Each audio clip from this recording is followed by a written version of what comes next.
let's. We took a little break there. We had to get a phone call. Uncle Tim Bob, who we'll bring up in just a few minutes, is in the hospital and got something. We'll pray for him.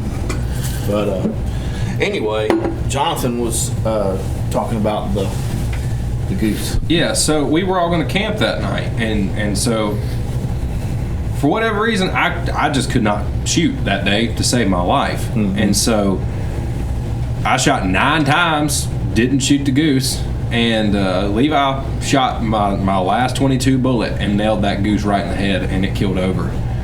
And we had to get it off the pond. So we took it home, and we started to pluck that goose, and I was like, I'm not plucking this goose. This is stupid. So we skin it. You know, I'd skinned plenty of stuff. I'd never plucked a bird before. So we skinned this goose, and we had the breast meat, and it was beautiful. I mean, it was big. It looked like huge pieces of chicken. Mm-hmm. And we were camping that night, so I'm like, well, let's do a stew while waiting on Elijah. So we throw these 2 goose breasts in this pot with like some cream of chicken or something and a bunch of vegetables, and we get it over our fire, and we're cooking, and we're like, well, we need to go get some firewood. So we let it cook down for a while. But let me back up. Before we put all the other stuff in it, we just tried to boil the meat down and get it to where it was cooked all the way through. And I'll never forget it. We took the lid off that pot, and those 2 pieces of breast meat that looked just like chicken pretty much, when we took that lid off, they were the color of poop. Mm-hmm. It looked like 2 pieces of poop in a pot. Mm-hmm. And I was like, man, I don't know that I'm going to eat that. And so we mixed our cream of chicken and our vegetables and all that. We cooked it down. It'd been cooking for a while. Mm-hmm. And then you got there. About the time it was done, you were like, man, I'm starving. I'm like, well, that's good because we got something to eat. We're ready. And so we're like, here, try this. And you didn't tell me what it was at first. I just gave you a bite of this stew we made. And you put the bite in, and you're like, yeah, that's good. Great flavor. Yeah. And you just kept chewing and looking at us. And like 5 minutes go by, you said, what am I eating? Stuff was like rubber. I said, it's goose. You said, goose? Goose. I just remember him telling me he chewed and he chewed and he chewed. It's like when you get it had a great flavor. It tasted like chicken but looked like beef. Yeah. And it was the weirdest thing. And you know, when you get just a steak that's so overcooked, just like chewing leather or baseball glove, and you get right in here, that strain, it starts hurting real bad. I got to that point, I was like, I'm sorry, y'all, I can't swallow this, I'll choke, and so I had to spit it out. There's a second part of this story, though. Yep. Later that night, we'd all been, I think we had a guitar, we were goofing off and just doing whatever, and we got hungry, and I still had what was left of that goose sitting to the side, and I took one of the legs and it still had the foot on it, and I threw it on our little cooking griddle thing, salted it up, and at the time it was a big thing for people to be like, man challenge, do this stupid thing. I forgot about that. And so I took that leg off, and I looked at you, I said, eat this. And you said, no, I'm not eating that. I said, man challenge. And you said, okay. Forgot about those times. So you take this leg, and I mean, it looked pretty good. And actually, I took a bite after, and it was pretty good because I cooked the other one up. So cooking goose over a fire is a much better way of doing it than boiling it in the pot. Yeah. But you took a bite. And he took a bite, and I will never forget it because me and Levi are watching you, waiting to see if it's as awful as the first part you ate. I couldn't believe you got talked into eating another piece of it. Yeah. When you bit down on that leg, the foot on the end of that goose leg went and stood up. Something hit pulled. a tendon. Something pulled in there. The foot went flat pointing to. That's how I'm like, what in the world? You said, I'm not eating this. Yeah. Well, stop. Instead of saying stop. No. This thing hadn't been dead long enough. Like, good night. Yeah, that was. I forgot about the man challenge stuff. We did that all the time. I don't know who. A really easy way to convince someone to do something stupid. Oh yeah, it was like, I'm sure when you were younger they did the same type of stuff. Now you take a drink and people start putting stuff in it, barbecue sauce, or just put stuff in it and so dare you to drink it and all that stuff. And I'll never forget that though. You bit down, and I mean, in motion with your jaw biting down, that foot just raised up on the end of it. It was the wildest thing. Yeah, that's why they cut them off for people to eat, I guess. Because the whole time you're chewing, it'd be going like this. Flip, flap, flip, flap. Yeah. Anyway, before we move on to the all the funny stories, I always want to go back to briefly talk about when you first started into art, which I know you were young.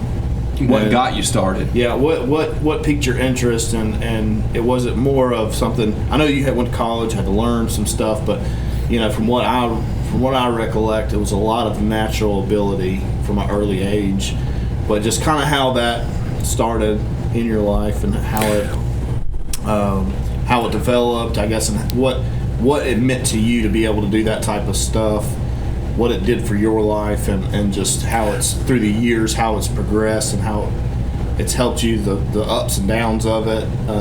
Also, doing your own artwork, selling it, and having a job where you're teaching art, and kind of how those you made time for both, and just. Well, I've learned. It's funny because at the time I didn't know what made me want to do art. But after teaching for all those years and learning from my students, I've noticed, and this applies to a lot of people, I've noticed more people who are artists, and it's not just music, this is, not just fine arts, from 3D to 2D, painting and pottery and stuff, but it's music, musicians, artists, anybody creates, making knives, anybody has that is usually somewhat an introvert, and this took me all my life. I feel like I've always been an introvert, but it's took me all my life, because when you say I'm going to be a teacher, you've got to be with people. So it's one of those things I've had to work out for all the years. But I realized back then, I think as a kid, I was pretty introverted, and where my two older brothers were people more extrovert. But what happens is you're not talking as much, but your mind's working. Yeah. You're constantly thinking.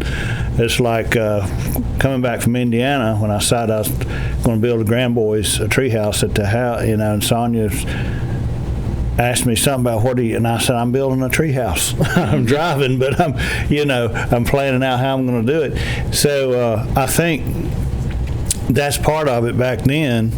And one of the things I became intrigued at, I don't know if I saw when I was a kid somebody doing portraits, at the fair or at the beach or somewhere, but all of a sudden, next thing I knew, I started drawing. I'd take the church bulletin and I'd look at the profiles of people, and I would draw the profiles of them, and then a lot of times I'd give it to them. And I never forget one time I was drawing some older man, and of course, I was always sitting with Mama, and that says how bored I was at church. How old were you then? I'd say I was, 8 to 10, and between 8 and 12 when I started.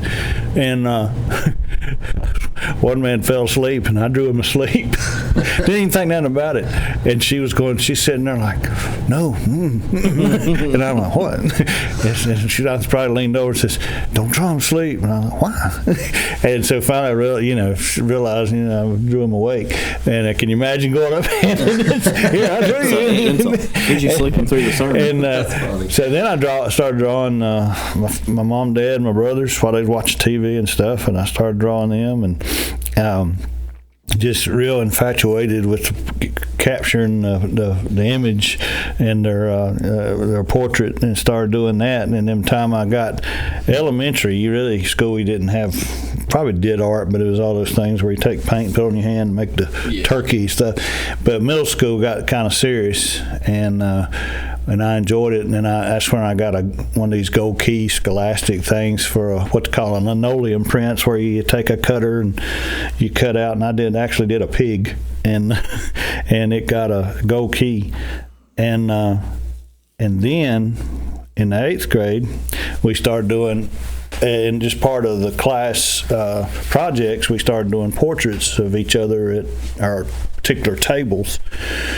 And mine were just way above everybody else's. And the art teacher was really good. Willis Johnson was his name. He was a black guy, and he was really good. And the thing he was good at, he was come across real serious.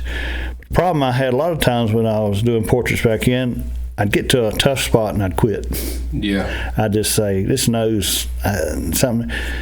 And he looked at me, he looked down at me and said, keep going. And I'd be, okay. Yeah. Where I'd be at home or doing something, I'd just quit.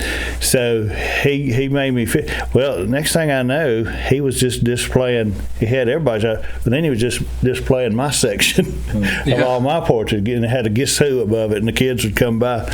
Next thing I know, it was a local, I can't tell you, local newspaper came out. Mama found out, but they did a little article about me.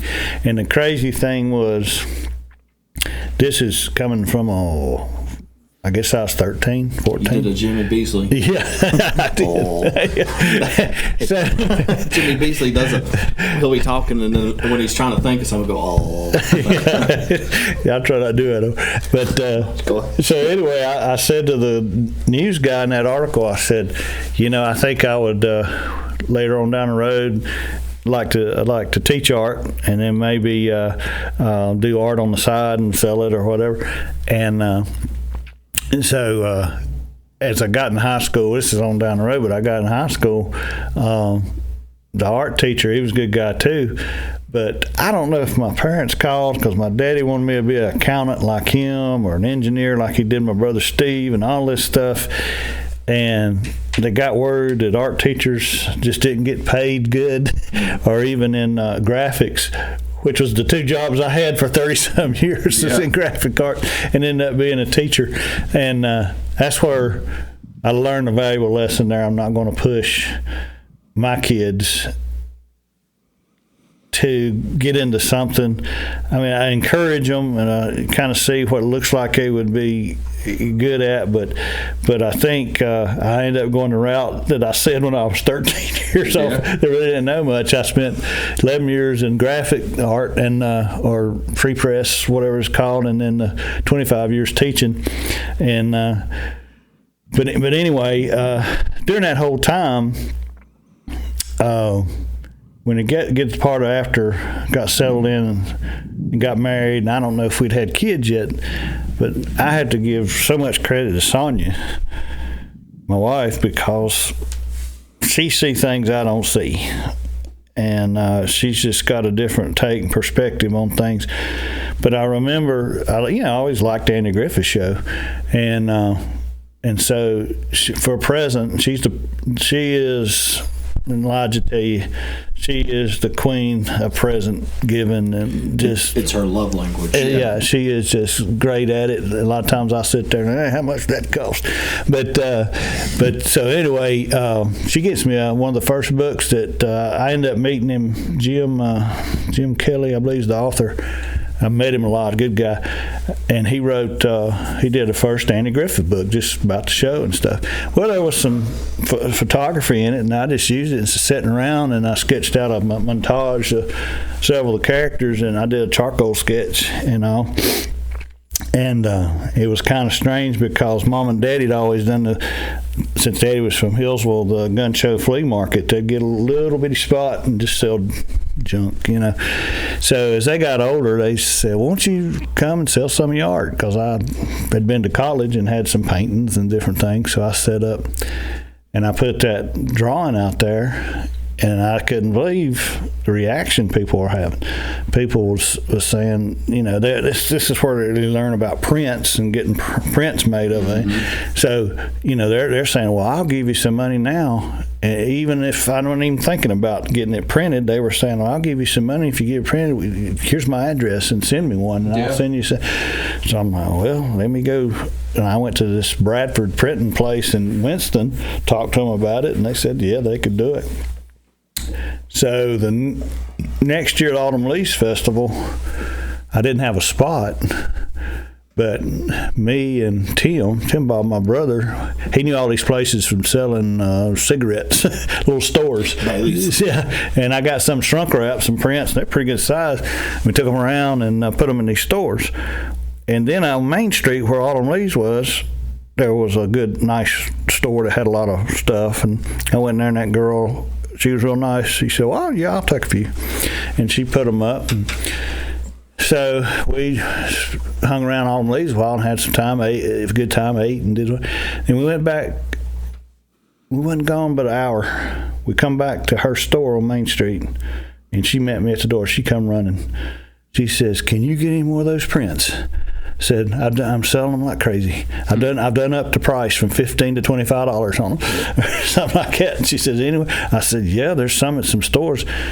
So me and him go back to them stores, different places around Mount Airy, and we gather them back up, and we come back, and at the end of that day, I think I made, she took a percentage, which was fine, and I think I made like $180, and I was like, hey, Yeah. that might be so.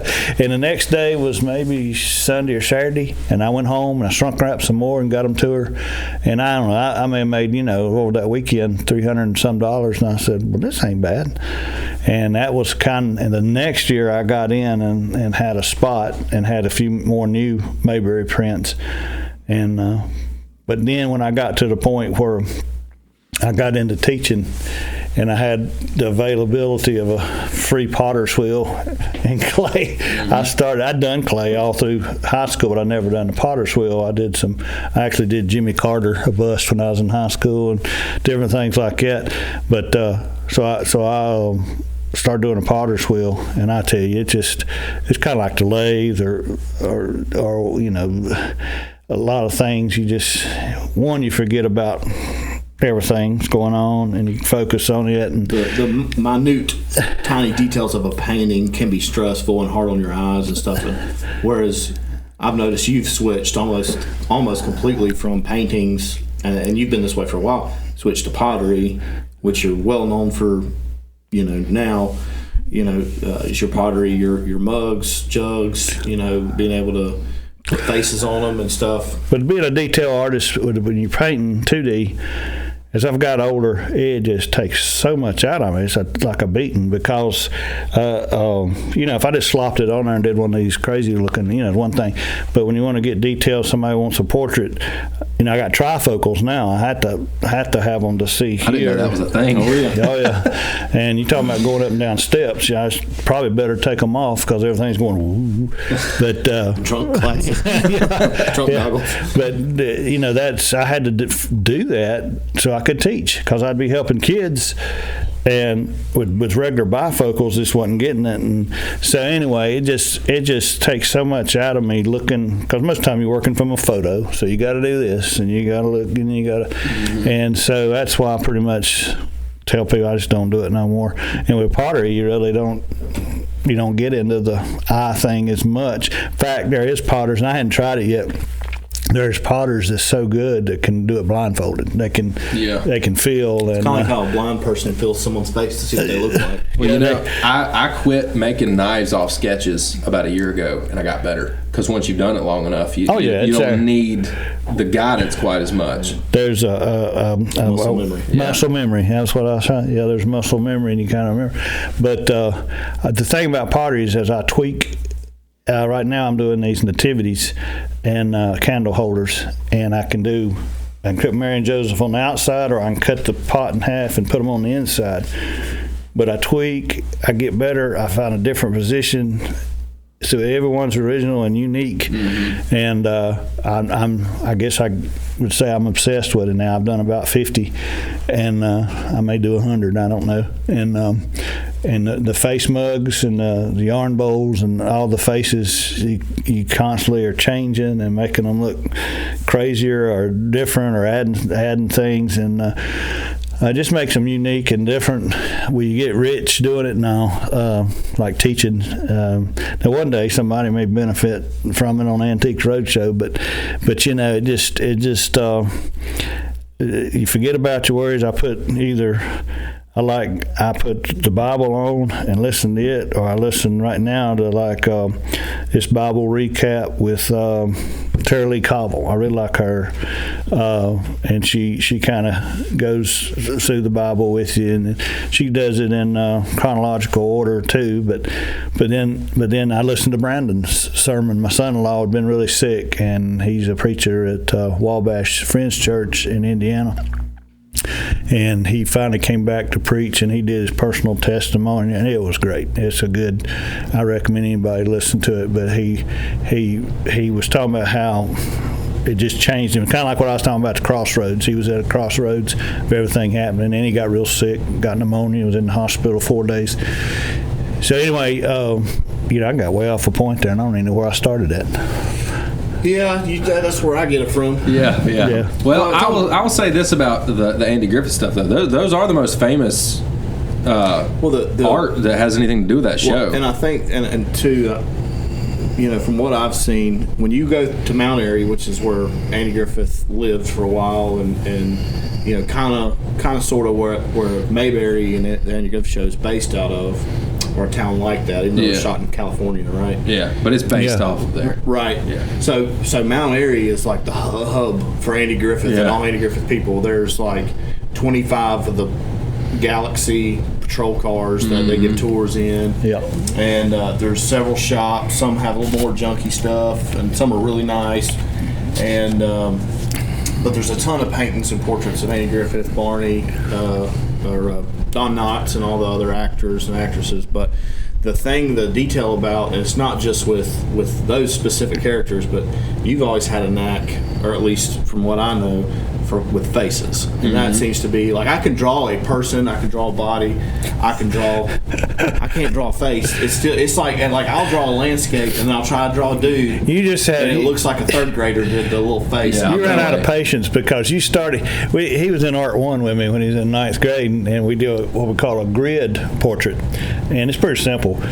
I'll take a picture of them, I print it out 8 by 10, about like that, and then they draw a 1-inch grid on it, and then they do a 2-inch grid on a bigger piece of paper, so it's doubling the size. And all you got to do is draw each block one at a time. So I don't know how many blocks it is. And he actually started out really good the first 4 rows. Top of my head. And it was, now he's down to about right here, and he was detailed, he was taking his time, and all of a sudden I could tell he was getting bored with it.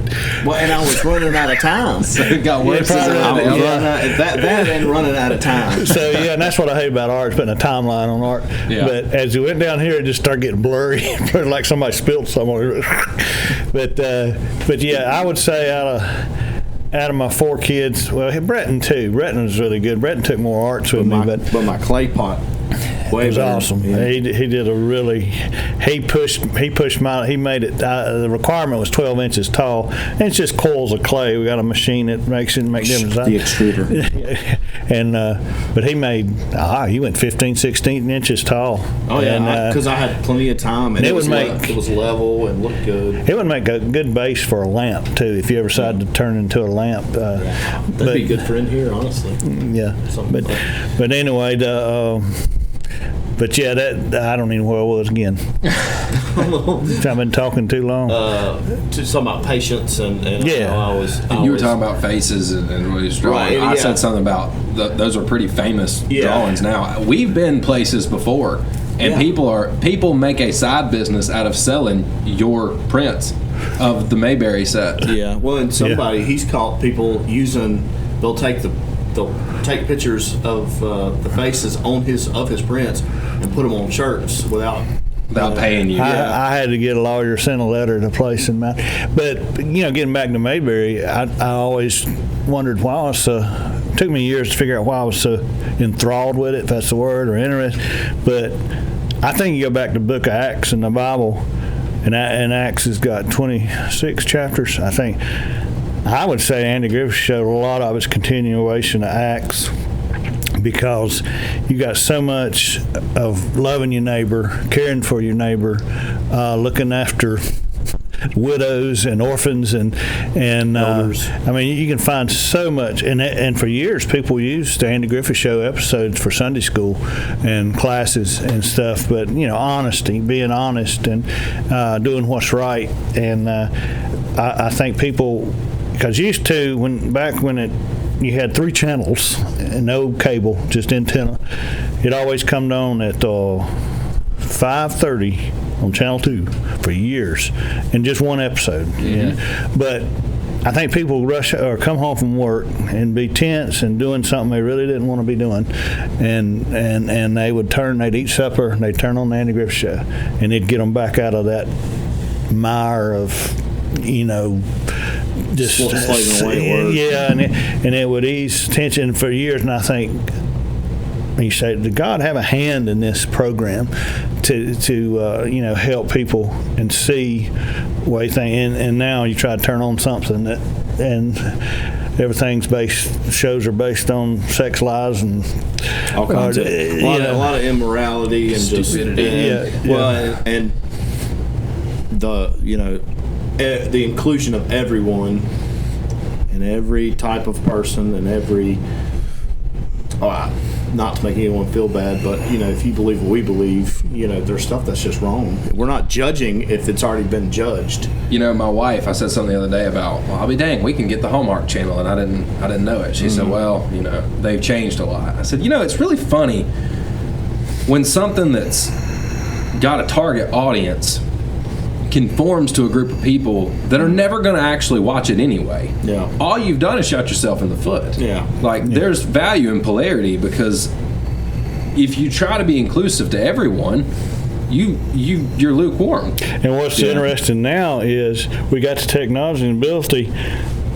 There is tons of great shows and decent shows out there that are not going to question God's word, which has been stable for thousands of years and never changed, and all of a sudden people are wanting to change things, but it's not like we got so many choices to go say, hey, if I want to watch Gunsmoke, if I want to go back and watch, if I want to watch Andy Griffith Show, if I want to watch the Cosby Show, which I thought was, even though the things that happened with Bill Cosby, the Cosby Show was a good family-oriented. Right. You liked watching the purpose of the show. Yeah, people got less offended back then with stuff too. Yeah, you could just laugh at it. Yeah. The Fresh Prince of Bel-Air was a pretty, and two, and those shows were not continuously politically driven by one side or the other. It was just life, and issues did come up, naturally, I guess, but it wasn't like the focus of every episode. Yeah. And that's the thing. The thing is, like, going a little off topic, but we're going to come back.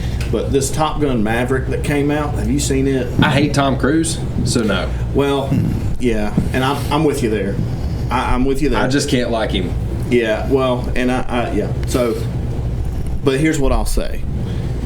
Me and Lauren went to see it because I'd seen where they had all these IMAX cameras. They had a jet that is like a Hollywood jet that just all it does is made to record stuff in the air, and all these different cameras in the cockpit, and all these actors were trained and all this stuff, and they were pulling real G-force, and I was like, well, they spent a lot of time on this. It'd probably be good. Not one political issue.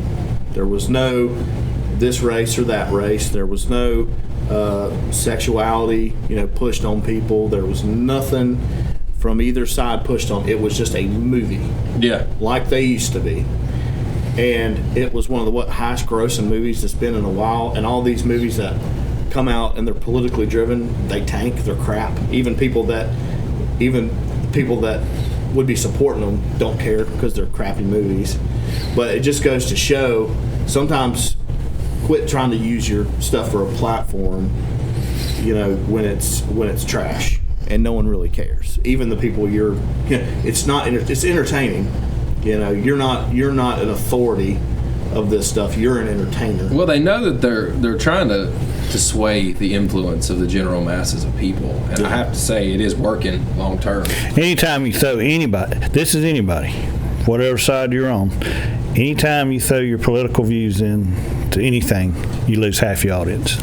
That's all. We're going to have a small audience because we can't help it. But you see what I'm saying? Oh, yeah, you're right. Because if you look at the polls, when you get into politics, most of the time, even though somebody wins, it's usually 50-50 or close to it. And so 50% of your audience is going to feel one way. And we need, Christ teaches us we should tolerate and should love everybody, enemies, and that's probably the difference. And I try my best. I pray for the White House. I pray for the House of Representatives, Congress, Senate, Supreme Court. I try to pray for them every day, and the White House. But on the reverse side, I didn't vote for who's in the White House right now. But how many people when the guy before, who's in the White House now, who was against him, how many of them pray for him?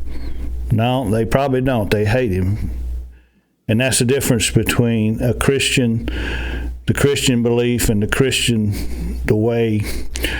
way Christ would want us to be. I feel like is even if we don't vote for somebody, don't support somebody, we're still going to pray for them. Don't mean you don't love them. Yeah, but on the flip side, you feel like there's so much hate there. There's so much hate. I seen a video this past week. Somebody was out, and I don't think it was really protesting, but they had a sign about Christ, following Christ. He's the answer, blah, blah, blah. And this woman just comes up and takes the sign and is going to throw it in her car, and the guy keeps following her with the camera and said, "What are you doing? Why are you taking our sign?" And he actually says, "We love you." And boy, she just got anger as she was mad and upset over a sign, and the air just went. And finally, one guy comes back and gets the sign back from her, and takes it away from her, and she's just angry over an individual who died for her, who unconditionally loved everybody. Why would you hate somebody? It just don't make any sense. There's no logic in it. But that's the thing is, that's the problem with free will, and then evil influence coming in on that free will, and no one, and people, and that's the thing about people that tell us you need to be more open-minded. I know, it's funny how that works. Why don't you do the same thing? Yeah. You're open-minded and you love everybody as long as they agree with you. As long as they agree with your point of view, then all the and then you go back. What I always do is go back. Something has happened, like I talked about before, parents. What happened or what was good, and there's good people out. Even parents would have taught, say, hey, you respect, even though we're atheist or whatever, you still want to respect somebody who believes in this Jesus, and you're not going to take their sign. You're going to respect even that's not there. And you think, did she have just something happen in her past? Because we got to look past this reaction, this knee-jerk reaction she has with a sign, and look, as she's one, God's creations too. Is she a child of Christ? No, by the book she's not yet, until she confesses, and repents and comes, and you have to submit, and which is a lot of people hate that word today. Submitting to the Lord, submitting to the things that, things, and people, unfortunately, with influence that are influenced wrong. There's a scene. I want to say this, and then we need to move on to some funny stories, which I've got that lined up. But there's an episode, I think it's God's Not Dead or God's Not Dead 2, one of the two movies, but there's a guy in it with his mom or grandma, and I'm sorry, I'm not super familiar with the movie. I should be, but I've watched this scene. But she's got Alzheimer's, dementia, and they're sitting in the same room, and it's dark, and he just says, "I'm a horrible person, and I've got everything." And she's at a point where she doesn't know who anyone is, doesn't know why. Yeah. And he says, I'm a bad person. I'm the meanest. You're the nicest person I've ever met. You have dementia. I have everything I want. My life is perfect, and I don't do anything right. I'm not nice to people. And all of a sudden, it's almost like, and she's like, she doesn't talk. She's almost incoherent. And out of nowhere, she's just like, boom. She's on, like something turned her brain on back to normal. And she goes, summary, sometimes the devil lets people live in their sin comfortably. Mm-hmm. And people don't have a reason to leave that spot until the cell door slams shut and it's too late. Yeah. Because you've been living in sin and your sin's comfortable, and the devil don't push you out of it. The devil lets you stay in that point and be comfortable, and you're like, well, my life's fine. I don't have to go to church. Mm. You get comfortable there, you're going to find yourself staying there to the end. Sin feels good. Sin feels warm. Feels nice. Being a Christian is not easy. It's you got a target on your back. You've got, in spiritual warfare, you've got a target on your back because the devil don't want you to succeed or bring anybody else to that life. So why would he worry or why would demons or any evil force worry about someone doing the wrong thing? They've already got them. Yeah. They want to get the good people, turn them back over. But anyway, I just wanted to hit that because, we. So, first story, I want to take you back, kind of since we were on your artwork. This is the first story I want to get into. You may have been financially in a hard place. I think we still lived in Wood Creek, right? Well, you don't know what story. Depends what story. So Wood Creek is a small town or small neighborhood in King, not far from here, where y'all lived at first. We lived at first, but you got a break, and it was a dentist that wanted your originals. Well, no. What happened was, if you remember, a while back I talked about. I walked out of Sara Lee. Well, your boss cussed you out or something like that, right? Well, I forgot. Yeah, he had. Getting us off track. Not really, because I was just tired of working there, and I think they'd come in and said, "You got to work 4th of July." Because of the thing I talked about before, working in a place like that, and they made changes. So anyway, I just finally lost it, and I actually called my father-in-law, Pa. I said, "Can you give me a job, just changing oil or whatever, just for a little while till I find something?" He was like, "Yeah."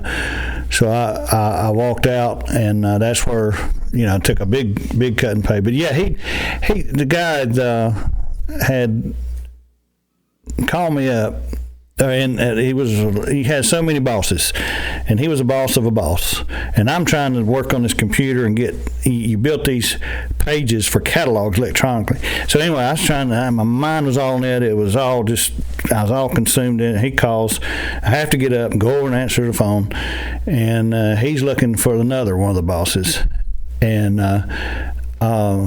they changed the names of the company every little bit, and so it was had been CPS, and they changed it to GPR, and I don't know. I answered it the whole name, and so when I answered the phone, I said GPS or whatever, and he says he knew it was me. This was a boss. He says, "Thad, can't you answer the GD phone right?" Which he didn't say GD. He said, and I was already and I said, "That's it. God just sent me a sign. I'm walking. Yep. I'm out of here." They called me all weekend, and I was in shock. My face went numb, and of course Sonia thought I'd lost it. I said, "I can't go. I can't do it no more." And so anyway, we're talking about going from making. I'll go ahead and say it because this was in the '80s. No, late '80s. Maybe early '90s, and I was making about $40,000 a year, which is good doing that work, but it was getting to me just like that, and that's the reason. So I went to making. I think Pa could pay me $7 an hour or something, changing oil, and so. Needless to say, Christmas was coming, and we didn't have no money. And I hate credit cards. I think they're straight from the devil. They're one of the worst things. People say, "Well, you need good credit, but get your credit card and pay it on." And I'm like, no, But anyway, so I had been doing the Mayberry prints, and like I said in my other story, I'd done the first one, and we're selling them. And out of the blue, now this is old timey days, because not even, I guess cordless phones were coming out, but we still had those long curly cords on our phone. So out of the blue, old timey. So this guy calls. I can't remember his name. He had a car dealership in Hickory, and he starts talking to me, and he says, "I was at a get-together, and I seen one of your prints, and they had a business card you gave them, and I seen it. And it was." He started describing. I said, "Yeah, that's I call that the Mayberry Group. It's just Andy and Opie and Aunt B and Barney." And he says, "Amen." And he says, "Well, I'd like you to do me one." When I hear that, I always get like, "Oh, I don't want to do a freelance." So, and I was like, "Well, yeah." I was standing around, and I thought, oh, I still got the original that those prints are done from. And I'd had 500 prints done and ended up having I said, I still got the original. And because that's what he really wanted was the original. He didn't want to print. And so he was like, well, what do you take for it? I said, well, I don't know. And at that time, I had a few more new prints I'd done. But we started talking original. And so I didn't want to commit to a price because I never really had gone through this before. So anyway, I take, and this whole time I'm talking on the phone. So in the kitchen. He starts saying, well, if you throw in these prints you was telling me about, how about $2,600 would that do? And all of a sudden down here starts going, oh yeah.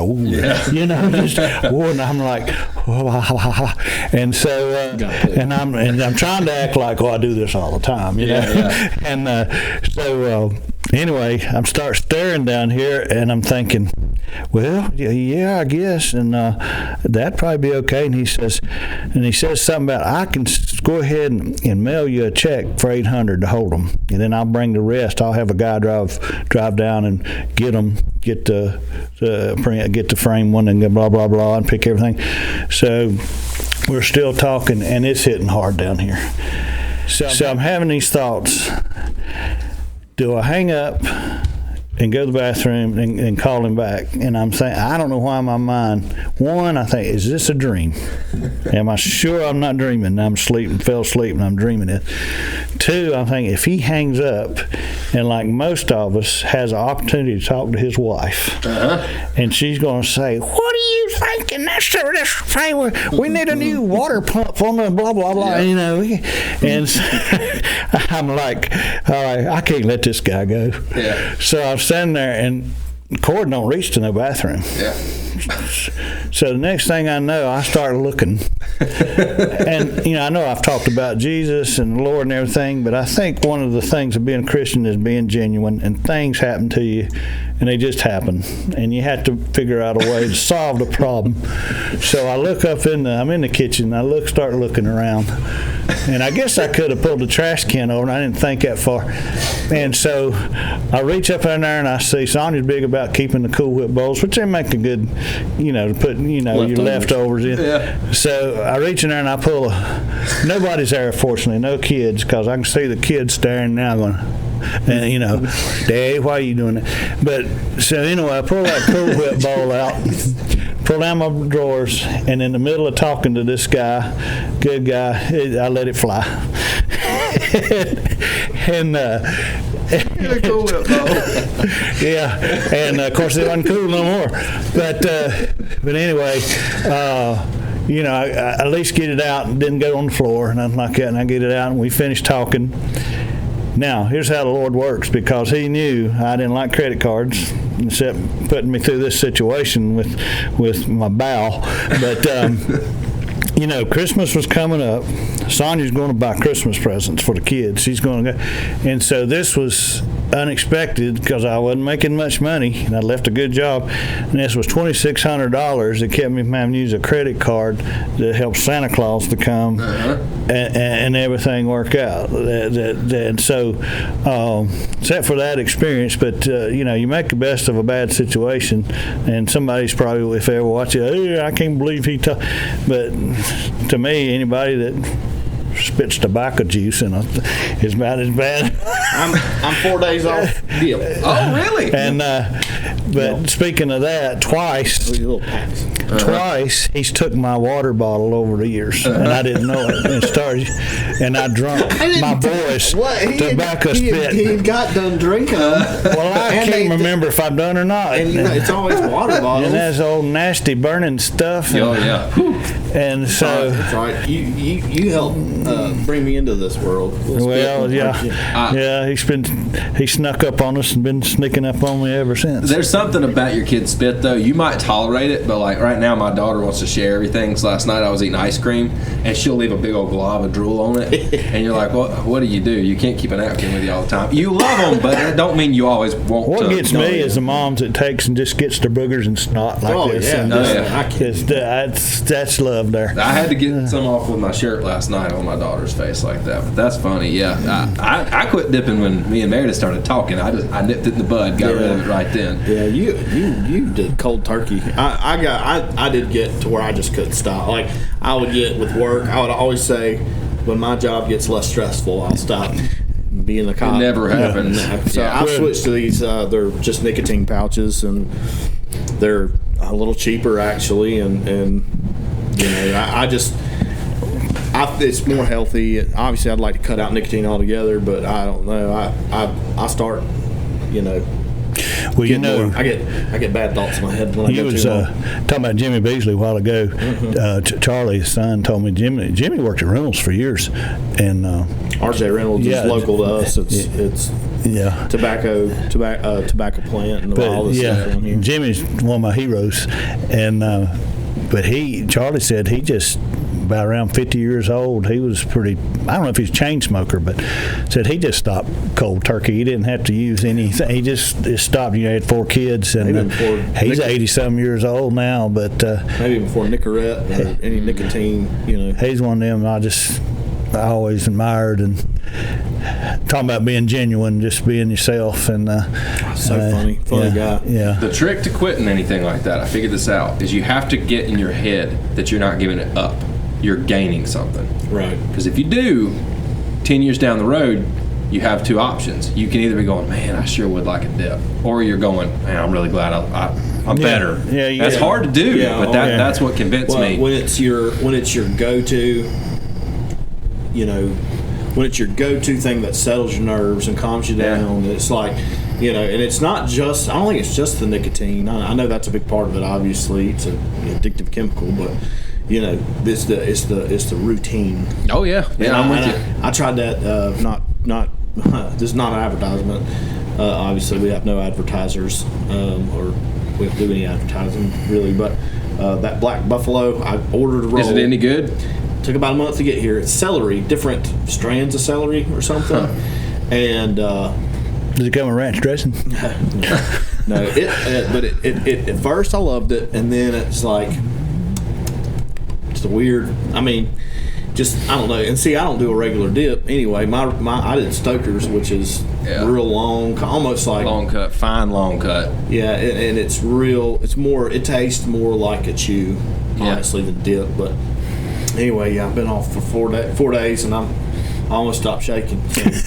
All right, so let's get into another story or two real quick. We'll wrap it up.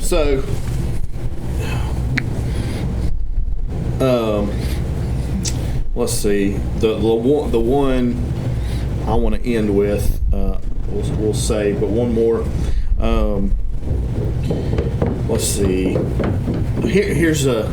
I love it. Little feet. Oh yeah. Running upstairs. Well, so you grew up on Sunset Drive. Yeah. Your neighbors, who back in the day, I think you were. You know, just more people in neighborhoods were friends with their neighbors, but you had special neighbors who were little people is the correct term. Oh, they were awesome. The Mosers. Yeah. So there's a lot of stories with them, but just tell one or two that come to the top of your head. Well, they actually lived on another road, but our land backed up against each other. That's right. Yeah. And Shorty actually sold Daddy a few acre or so. And that's what they called him, Shorty Moser. Yeah, back then that wasn't offensive. It was just. I don't think it was intended as a. Yeah, no. He was a Baptist preacher. He had a personalized plate. No, it was just a front plate that said the little man with the big word. And that's awesome. But Shorty married Sally. And great family. Sally was the oldest of 19 kids, and Shorty was the youngest of 12. And I think they called it today, you might call it dwarfism. Back then, you'd say there's a midget, but that's, of course, politically incorrect. Yeah. And they even called themselves midgets. But he had 5 kids total. One girl that was a dwarf died when she had pneumonia around 10 years old. But then Rachel and Jacob were the oldest, and they were normal size. Jacob was huge, and he played some football and good athletic. And then Ike was who's passed away, and Daniel passed away. They were both dwarfs, and Ike was the same age as my brother Tim. They was born the same day, and then Daniel was a little older than me, but Sally really could cook. That was her job growing up. She was the cook for the family, worked out in the field, and her mom had to go out in the field and supervise, so she was like the cook 3 meals a day when she's a teenager on. So, but I'd eat supper at my house, then I'd go up and eat leftovers at the Mosers. But anyway, Shorty sold Daddy some land so we could have a garden, and he was a unique individual. Just looking at him, the time that I was hanging out there a lot, he lost all his teeth. He was bald. He was overweight for, a dwarf, and he had real thick glasses, this kind of where the eyes are huge. Yeah, and he had a gruff, deep voice, but yeah, and Daniel, we'd do a lot of stuff together. But anyway, when my mom passed away, like most funerals, Daddy was at the coffin with where Mama was laying, and it was a tough time for me. I was her baby. I was the youngest, and I was only 24 when she passed, and I hadn't been married long. So anyway, Steve and his wife Judy, and I think Tim and his wife were standing next. Then me and Sonia were standing right there, and Mama was, like I say, a people person, and her gift was making everybody else important over her and putting everybody on a pedestal, and just she would compliment and go on about a person, and either their clothes or just things like that, just good. And that's why people loved her so good, and so many people came. And I'd been dreading it. My first thought was, I don't want to go to a funeral home. I don't want to talk to all these people, but it was a good thing. But I think God works in certain ways, and He used Shorty for me and my brothers because Daddy's over there talking to somebody, that same kind of spiel, that she suffered, but she's in a better place now, and is talking to people, and he had his back kind of turned toward us. And the thing about Shorty was he always seemed to have that type of person has all kind of physical problems, and they say sometimes at dwarfism you have certain problems, but he also was heavy and liked to eat, and so he didn't want to wait in the long line. So he comes walking past us, and of course we see him, and he's actually in his sock feet, got white socks on, ain't got no shoes, and he walks past us. And he comes up behind my daddy and just interrupts because he couldn't stand in the line. He cut through the line. He couldn't stand it was wrapping one way. Yeah. He went the other way. And so he comes up behind my daddy. My daddy's talking to him, just interrupts, and we're just kind of watching, just staring like, well. So I think he kind of pats Daddy on the back, or high as he can get, butt probably, and just says, "Mr. Cox," and so we're watching. Daddy's probably got bifocals. I don't think he had trifocals, but we watch, and my daddy turns around, starts looking, can't find nobody. and he finally, I think Shorty may have said, "Mr. Cox," again, and he finally looks down and sees him. And to me and my brothers, we see this, and I think one of us says something about Daddy don't see him, or Daddy didn't see him. And so we start laughing, and for some reason, all three of us simultaneously, I think, we're at the funeral home, you're not allowed to laugh. So we kind of turn our backs and turn away from the crowd or the line. And I look over, and all of us are shaking, and we're laughing. And then my next thought is, all them people looking think we're crying. Yeah.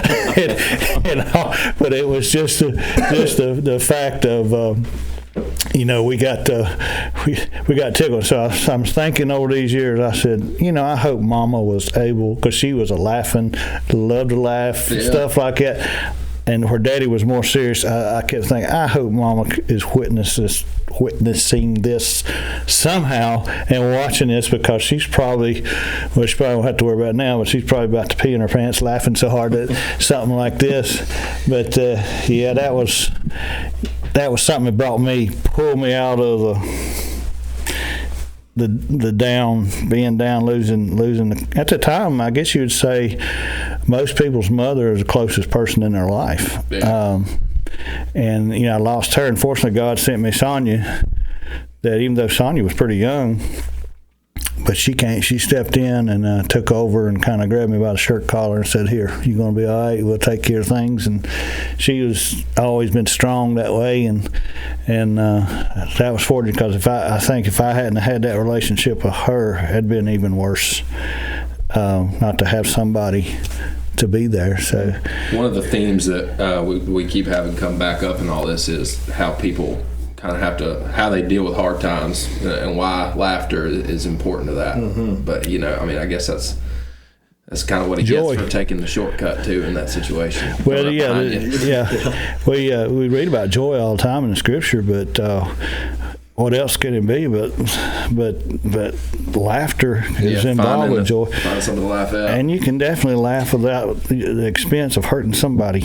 If anybody of the Moser family ever listens to this, I hope they realize they were just an influence in my life, and so important for me growing up. And because they were big. He was a preacher, and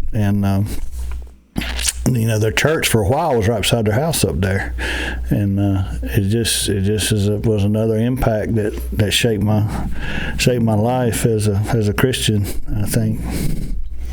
Well, yeah, it's definitely people influence us, and people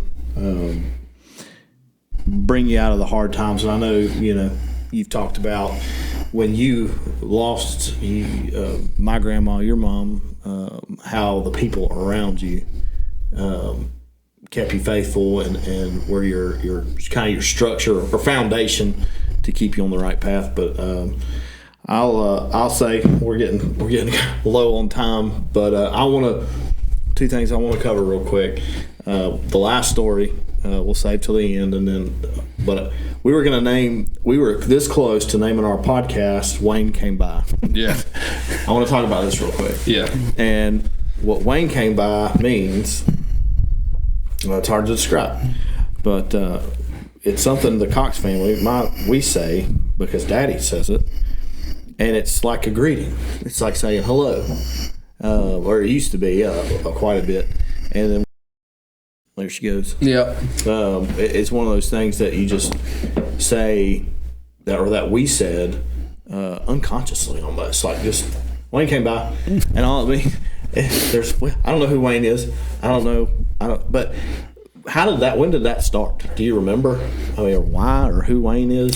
It may go back to. I have a problem sometimes things getting lodged in my brain. I can't get it out. And I was working, the only time I can think of, I was working for Ken Spainair, and when I was in college, I believe he was working up in Elkin, and I'd rode with him. And Ken's another one that'll make you laugh, and he does odd things. And so we got up there, and we was waiting for an inspector. And I don't know if I asked him about, or somebody on the radio asked him, said, "Who's the inspector on this job?" And somebody says Wayne. And I don't know if I asked or somebody, "Wayne who?" And Ken just says, Wayne. And kind of serious. And then I kind of start laughing, and Ken always wouldn't laugh. Then he'd see me laughing, and he'd start laughing because he liked to see me laugh. But anyway, and then this whole time, Wayne's the inspector, and Jonathan probably can agree with this. A lot of inspectors are, how can I say it nicely? Difficult.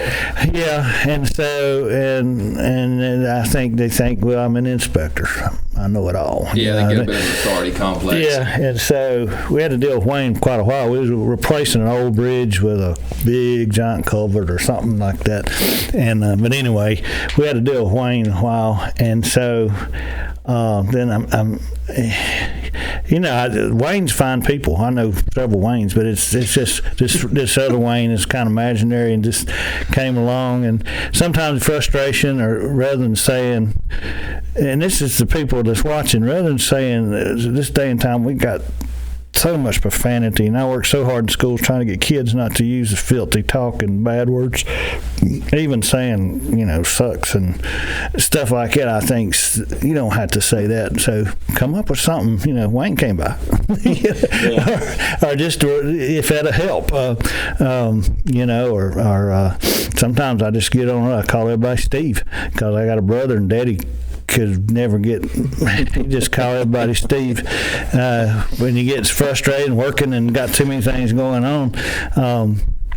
But yeah, I think that may be where it originated, because that was so funny, and I just one of them things that stuck over the years. Just, well, what's his last name? I don't know, Wayne, and yeah, I think if you let yourself be a little bit crazy, it helps you make it through life, and I think God's not going to hold that against you. But as long as you don't hurt nobody, and I apologize if anybody out there named Wayne that it offends, because that was not my intention at all. It became a metaphor for other things in a way. Yeah, just a random saying that would pop up, and then when he was in a hurry, it would come out quick. When Bretton was living at home, I remember we still got it on the refrigerator. I think it's still there. And I went on to bed, and she left me a note that Obama's bin Laden, Daddy, Osama. It said, Daddy, Osama bin Laden is dead, and it had a little heart, and then underneath it said Wayne came by. That's awesome. And I was like, okay, and we still got that note, and she'll send a card every now and then and tell us what's going on, and underneath Wayne came by. That's like a family greeting, and yeah, we were close to naming the spot because we were trying to think of a good name, and that was in the top 3. Yeah, and Wayne's pretty prominent in the South. You'll have a lot of people that's the middle name. My cousin Danny Wayne, he's a kind of retired semi-preacher truck driver up in Hillsville, and most people up there just call him Danny, but he's Danny Wayne to me, and great cousin. My daddy and his mom were twins, so I always consider him almost more like a brother than a cousin. Yeah. All right, Elijah, what you want to wrap it up with? All right. And hold on, I'm going to check these because we've been going a while. I want to make sure cameras are still doing what they're supposed to. We'll do a wrap up. 2 hours and 14 minutes. Yeah, buddy. Golly. We'll tell this when we'll wrap it up. Yeah, let me see if this one's got any juice left. It quits after 30 minutes. No, she's dead. No, hold on. What we got? Battery exhausted. Yeah, she's dead. Well, maybe y'all need to split it, make a part 1, part 2. I was actually thinking that. I might do it into 2. Yeah. So Wayne came by, part 1 and 2. When, we could do a break, and then we could just say this is part. Once he's gone, we can just say this is part. Or you just label it. Just label it. Yeah. All right. What do we want to wrap it up with here? All right. So, I guess this is part 2, the ending of part. Well, no. Anyway, so this story, I don't know because I know every detail. If I'm going to laugh as hard as I usually do, but don't overthink it. Yeah. So this story. And obviously I'll let you tell it because this is a one time I wish more than anything I would have been there to witness it, but I wasn't. But about the theater. Oh gosh.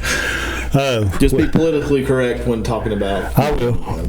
Because not that you wouldn't be. I've taught these kids, and so I won't say years ago like old people do, but back. Now I was a teenager. Yeah, now theaters, you got 24 theaters at one place, but way back, you only had one theater here and there at the old Winston, and then when the new modern thing was all of a sudden you start having these theaters. There was two theaters beside each other, and everybody's like, wow, there's 2 theaters at one spot. So it was down here at North Point. The theater's down there, and Elijah was probably real little, and we took them to see. There was 2 movies, so we took. Me and Sonia took the littler kids to see this one movie, maybe in a Disney or something. But Savannah was older, and she had a friend Ashley, and they middle school age probably, and they wanted to go see this other movie. So we was like, that's fine. So the 2 movie theaters come out in the one hall, and the exit was out the side. Then the people coming in for the next movie was behind one of them red ropes, velvet ropes right here, and where the concessions in the lobby was. So Sonia's like, in charge. She says, I'm gonna take these 3 kids onto the van, and you wait for Savannah and Ashley when they come out, because their movie's not out yet. And I'm like, yes, sir. I mean, yes, ma'am. And so it's dark in this hallway, and I'm leaned up against the wall, and I'm waiting and people are waiting to come in for the next movie. They're standing there. And so all of a sudden, it's over, and they start coming out. Now, these theaters hold probably 500 each theater, because you got to remember there's only 2 theaters, and not like some of these is smaller. But so anyway, I'm watching. And like I say, it's kind of dim in there because movie theater, and it's not real dark.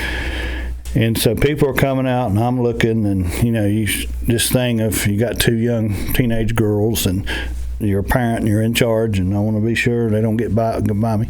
So I'm watching real close, watching people, and all of a sudden I would say it's special needs kids, but they look pretty grown. They look like they could have been adults. And they start coming out, and you've got adult holding each 2 special kids by the hand coming out. So about every 2 special needs kids are with an adult or adults, and they're coming out, and I see them go by, and I don't think much about it, and they come by, and so all of a sudden, I'm just watching, being sure. You see that spider? Yeah, it's right there in front of his face. So I'm being sure Savannah and Ashley don't get by me. They don't see me, and I don't see. So I'm watching real close. So I'm going back to the door, and I just keep panning back and forth. So all of a sudden, I'm kind of looking, all of a sudden I feel something, or right here. And I turn, and it's a Down syndrome girl that got away from and she is right here in my face. And she starts saying something. And so anyway, my reaction before I could even think, I shouted, I screamed, I just went real loud, and I just remember it bouncing off the hall, coming back at me, and I jumped too. I was kind of leaning, and I remember I just kind of jumped back. And and the woman come and grabbed her and said, "Come on." And I remember looking. I look back at those people waiting behind that cord and looking at them, and they're all just sitting there with their popcorn. They're looking at, and there's no reaction from them. And then, at that time, I think Savannah and Ashley finally come out, and I was like, "Let's go." And I remember getting out and telling Sonia, and she about doubled over. So I just got scared, and I think, I'm glad that didn't happen now with the AFib and everything. So close, right? And and of course their faces, the Down syndrome face and all. But it could have been anybody. It could have been you or whoever. I think just being got that close, and I think it must have thought I was somebody else. Well, and to give a little backstory, you are skittish when it comes to when you're doing art or in the zone, and I sneak up on him. I don't do it on purpose no more. Since you got the AFib going on. Well, you started when you started 3 years old. I'd be working on something, and all of a sudden I just feel I'd being watched. And I'd turn around, and he had one of the little guns with a sucker thing on the end. Anyway, that story, I've heard it so many times. It used to make me cry laughing. I just wanted you to tell it, but gosh, there's so many more. You get to a point where you're just like. We're going to go into other episodes down the road where we get specific on stuff. So, right. Yeah, I mean, we'll have you back and do a whole other. Well, I appreciate y'all having me. Yeah. Well, I think this is a great place to end it. We've covered a lot. Yeah. But might do a part 1 and 2 on this one. Yeah, I think I'll release some. I think we're going to have to. It's, it's long. I don't know if anyone can listen for 2 hours. Yeah. I don't know. You never know. Yeah. Well, you want me to do the outro then? Yeah. All right. Well, this has been the Donnaha Station. I'm Elijah Cox. It's Jonathan Allen. My dad, Thad Cox, has been our guest. If you want to look up his artwork, where's the Well, Etsy. Just go Etsy. ATSY and Thad Cox or GTC Artwork and something like that, and mugs, face mugs, and stuff we like that. were going to get we didn't think of We it, need but- a couple of those to drink at coffee out of or something. Yeah, I'll get a few. When we're doing Yeah, this. I've got one. Well, I made that one. But anyway, this has been the Donnaha Station. Thank y'all for listening. Bless y'all, and hope you'll come back and listen again. Thank you. All right.